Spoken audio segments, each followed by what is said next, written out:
Hello, today we're going to clean some silver jewelry, silver items, sterling silver, without using harsh chemicals or industrial chemicals, with just something you would have around the house.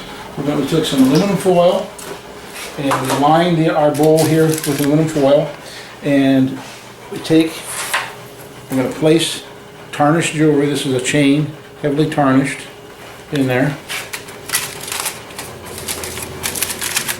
Place it down in there. I'll probably put this Air Force pin in there. It's heavily tarnished.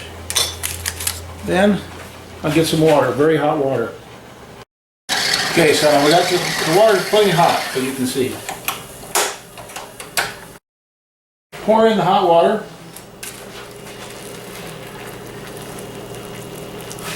Cover all the items. Shake baking soda on the items. Start fizzing. The hot water is important. This is where they does the action. You can smell there's something happening here. Doesn't just smell like baking soda. So that should do it. After I poured in the hot water and then baking soda, you'll see a reaction. And look at it and see if it's taking the tarnish off. Leave it in only as long as it needs to be to take the tarnish off. This is a sterling silver fork, because I don't want to contaminate the liquid. Okay, so you can use plastic, wood, or sterling silver because it's the same thing. Now, this is just coming out of the liquid. You remember how tarnished this was, how black that was? So look how nice it is now. Now I'm going to wipe it off.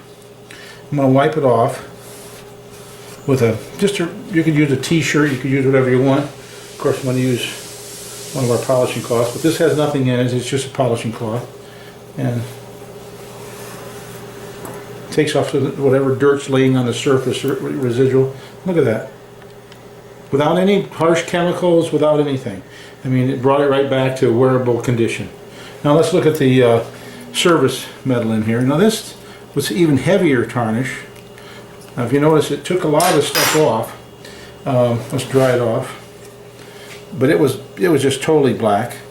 And what you'll find is that if you rub it with a cloth, you'll get a lot of that to come off. See, it'll come off right on the cloth, and you may need to do this again because it was so heavily tarnished it just won't remove it all. Or maybe you find that you like the way it leaves the patina on the piece and highlights it like a shadowing, and you might leave that. You know, and if you have like a dry polishing cloth where there's a little bit of polish in the cloth, you can brighten it up with that, and maybe like it like that. See? And if you wanted all that off, you want all the black off, just, pour this out and do it again. You will look downside in here. I don't know if you can notice, but the aluminum is a little bit yellowed. If you remove a lot of tarnish, you'll start to almost turn sort of a light brown in there. The oxide is actually being applied to the aluminum. It's like an electrolysis that's created here. So, it's a very simple method. It's very effective, and it's actually harmless to you. And as you can see, you get a pretty nice result out of something that was not wearable.